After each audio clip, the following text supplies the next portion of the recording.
In an effort to prevent building collapse in Lagos State, the Lagos State Ministry of Physical Planning and Urban Development, in collaboration with stakeholders in the built industry, present a roundtable discussion on the role of professionals in effective monitoring and stage inspection, a solution to building collapse.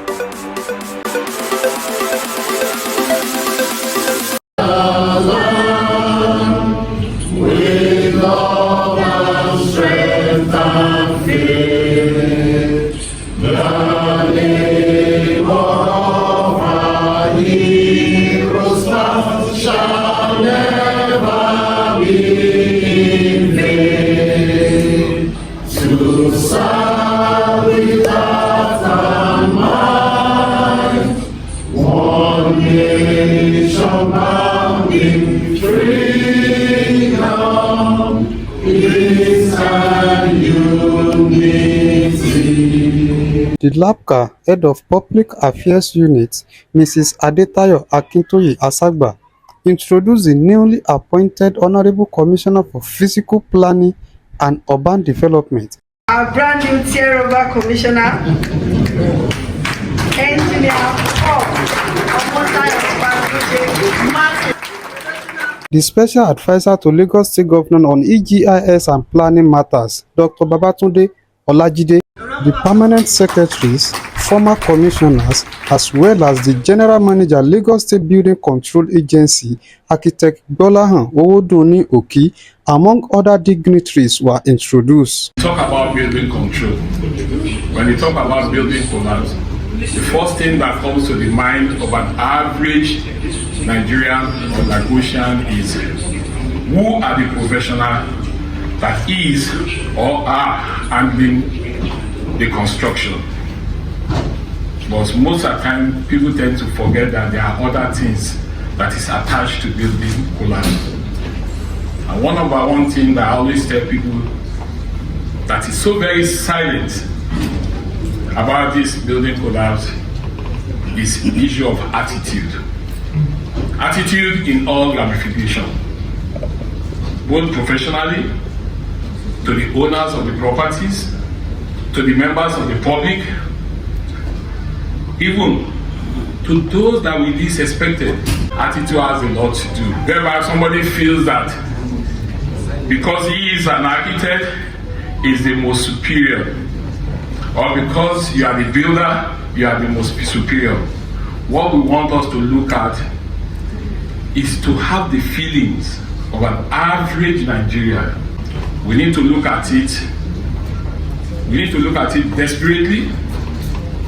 We need to look at it as if it will not occur again. To find lasting solution to this matter, I therefore enjoy all representatives of our sister agencies and members of various professional bodies here represented to contribute and participate fully throughout the session so as to enable the state achieve its mission of zero tolerance to building collapse. Distinguished members here present, permit me to state, in despite of the agency's key mandate of achieving zero tolerance to building collapse, the present administration led by Mr. Governor Babajide Sanwo-Olu recognized the policy of civil engagement and also value of collaboration with relevant professional bodies in accomplish its goal. I would like to seize this opportunity to inform all that the agency has concluded its plan to embark on a massive enlightenment and sensitization program in order to carry along the general public, particularly the developer and owners in a length and breadth of the state, and look forward to outcomes that will propel us to identify as agents of change for the state to achieve zero building collapse. Thank you. Before you design, you must design a foundation. Okay, what type of foundation? What governs that type of foundation? Without carrying out a test, you cannot know that kind of foundation. A lot of people in the state believe that they can just go and engage an architect, do a very aesthetic design, go to site, and just start building. it is important to carry out materials testing. And materials testing, we're talking about anything used, any material used or engaged with or in to carry out any building construction, starting from soil, concrete, whatever, reinforcement, and so on. It is better you engage professionals when carrying out, your construction. Building collapse was a shock to us. It was something that happened unexpectedly, and when it happened, it had huge impacts. But it's gradually becoming a stress because it's something that's becoming something that we live with every day, and it shouldn't be so. We need to plan better. We need to ensure that in our plans are well conceived, well designed, well constructed in ways that when they fail, we know how they will fail, and we already have plans for failure. So in the process of planning, how do we identify ways that our buildings can fail, and what are the things that we're putting in place to ensure that when they fail, we're ready for them? Or better still, ensure that we identify how they can fail and put in place things that will prevent them from failing. One thing that's always so very, very important is inclusion. We need to collaborate on this issue because government cannot do it alone. What are the things that we can say, government, this is what you need to do, as in for this to be better? How do we put in place things that mean when you see something, say something? And how does government actually enforce the things that have been identified? How are we ensuring that our developers are adhering to those codes, rules, or whatever?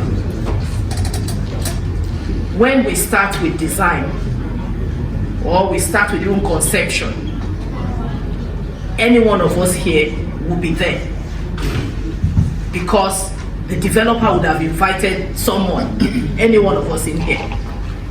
Okay, fine, you've carried out that design. What next? Do we fold our arms and allow the developer to then get the approval and pass us to one side and then commence construction without any one of us?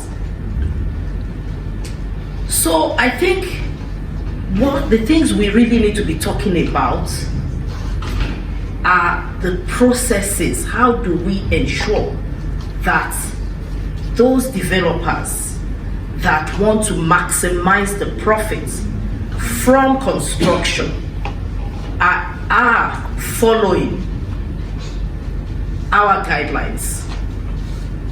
How do we ensure that once you have carried out your design and you've stamped the design and the developer or whoever has obtained his approval, how do we ensure that he actually conforms with the next process? Do we just wave bye-bye to the fact that we've done the design and we move away and whatever is next? We need to be really thinking about all this and being proactive, because really a lot of the issues we have is attitudinal. It is attitudinal because it's not that we don't know that you need to get a mechanical engineer to supervise your mechanical aspect of the construction, but do you really do? Do we get the electrical engineer? Are they on site? Is the architect there? Are the builders there? The necessary people that need to be on that site, are they there? It's everyone sitting here that has a relationship with the developer. It's everyone sitting on this side of the table that the developer would have contacted first. What next? That's what we need to think about. We know what we are doing, that is why we are here. However, we cannot do it alone. We need your help. It calls for engagement of professional bodies, engagement of even the regulatory bodies, particularly the consultants. You must come now and be part of the process. So this roundtable is for you to tell us, not to come and blame us, because I mean you can blame us for all you want, but come to us with solution. You must be ready to tell us how you are going to help us and how we're going to work better together. Because we're in this together. Building starts from imagination. So the imagination of who, for whose purpose, for what purpose are you constructing? If it's for a human being, then nobody must die in that building. And that's what will guide the architects, the structural engineers, the mechanical. It will guide the promoter of the project himself. So it's not about talking. You will be surprised that sites that have excellent supervision. So we recommended that every report that had been done before, government should exhume them and implement. It's about implementation. Reinforce the need for accredited certifiers, collaborating with the public, letting the ordinary man know that if there is a construction beside you, whether it's for good or bad, send a text. So Nigerians must have value for their own lives. We talk too much. So somebody said, you know what? Just do it. I want to also let us all know that we must build capacity. Engineers like going for seminars in Jamboree. Go to those that will add value. Participants, while speaking, identify and outline issues facing building industry, such as enforcement, delay in implementation of recommendation, accreditation of professionals, attitudinal change, among others. A letter by the structural engineer to say, I will supervise your building. What normally happens? They get a letter when construction is about to start. They don't have structural engineers supervising their work. What that means is that LASBCA should find a way of holding back that structural engineer that signs that it's good for the structural engineer. So a developer will look for you. There could be options. You could change your structural engineer. After all, you paid him for writing the letter. But it's key at that point for every site to have a structural engineer. Design fraud. I'm sure those of us who are in the industry knows. Two designs. Two designs. One for planning permit and one for construction. Why should we do that? So we need to look at that. You know that we are even encouraging the funder, the developer, to be fraudulent at the construction site. I'm sure government cannot pretend not to know that. Certificate of fitness for habitation, I'm looking at the team. LASBCA has been quiet in issuance of certificate of fitness. It's one area where LASBCA can be celebrated. If a LASBCA want to make a noise about issuance of certificate of fitness for habitation, to make a noise, it means we must issue more certificates, unless you're going to tell us none of the building can be certified to be good.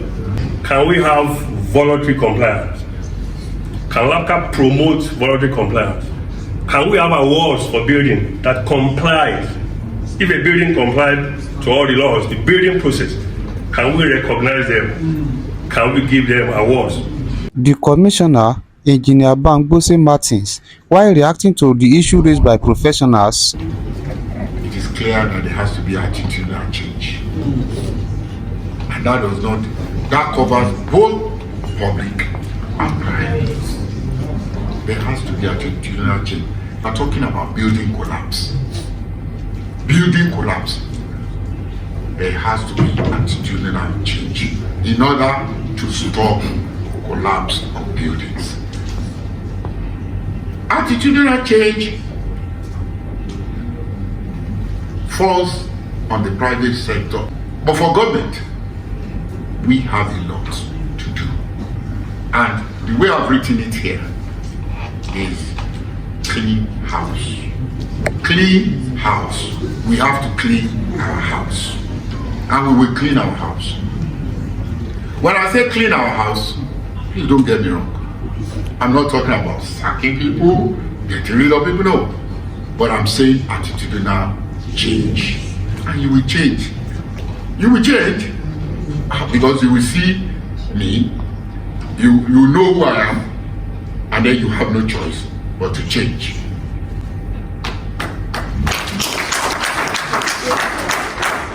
Please don't clap here. Don't clap. Just listen.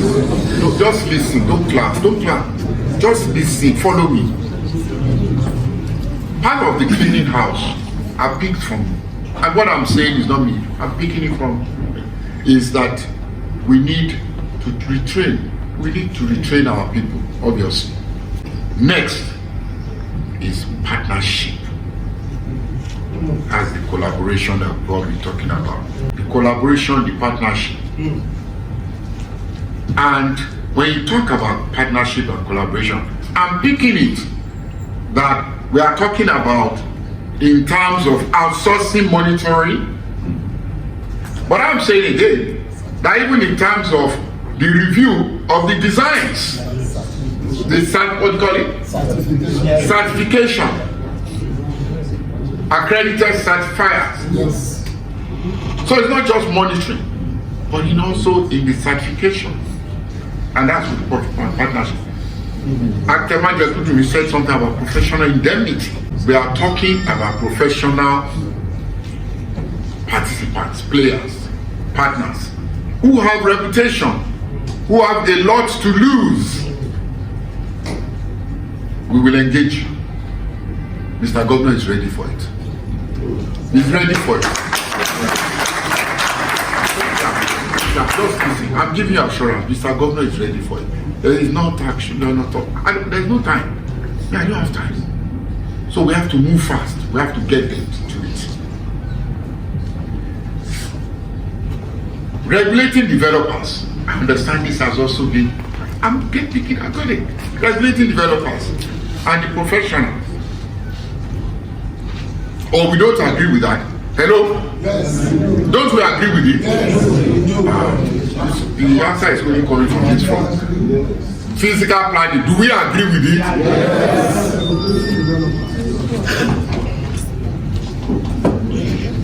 Material testing is critical. Very critical. And to let's say the truth. Somebody used the word, said LASBCA is overwhelmed. It's not an indictment now. It's not an indictment now. Excuse me, it's the result that matters. Do you understand? Yes. Help us now so that we can succeed. When we succeed, it's to our credit now. It's to our credit. So material testing, they say we should outsource. I know the material testing people here will not want to agree. Sorry? Oh, you've done that. You have outsourced. No punishment. Where is the punishment that will be deterrent? No deterrent. So somebody has to pay the price. Somebody has to be responsible, both internally and externally. No! Not scapegoats. Not scapegoats. Not scapegoats. If you are responsible, you are responsible. And you can be responsible from inside. If you are responsible from inside, hello ladies and gentlemen, we will not cover you. I'm sorry. I'm no longer a civil servant, but I'm a public servant. And say also a politician. But more than that, I'm accountable. I'm accountable for the position that you put me. So I will not cover anybody that is responsible.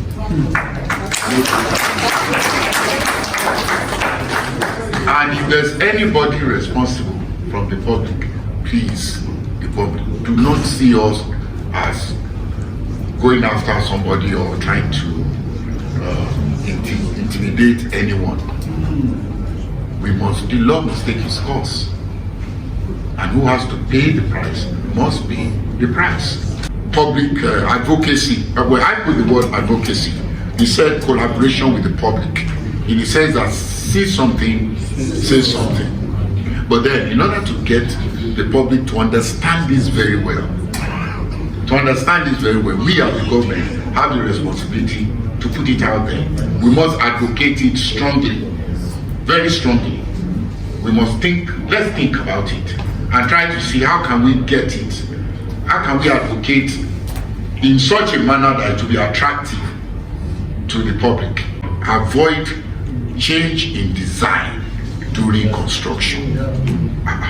Somebody might say, it is my right, it is my right to say that, okay, I'm building, I got approval for 5 floors, and then I come back to you and say, look, I want to take it to 10 floors. It is my right. It is my right, as long as I can prove to you that it is possible. Excuse me. And for the next 7 months, I'm going to recommend that nothing like that, whether it's your right or not your right, for some time, let's even get ourselves right. It's when we get ourselves right that we can be talking about your rights. Do you understand what I'm saying? You understand what I'm saying? Yes, we are not saying it's not your right. But the person who came here and said, let's discourage it. Loading structures during implementation. Why? Are you having afterthought? Did you think through before? Don't you understand the concept of your project? What was the purpose and the original intention of your project? If you thought it through properly, you would be coming and telling us you want to add 5 more floors, 10 more floors. Let's discourage it. We can, at least for some time, a year, it could be at least to the time when I will go. The approval process must be fast. Indeed, it has to be fast. You know, it's an embarrassment. From this meeting, you will hear that we are at the point of taking action.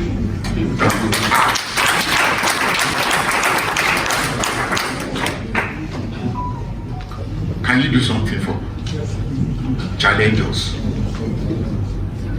We called you here today, isn't it? Yes, sir.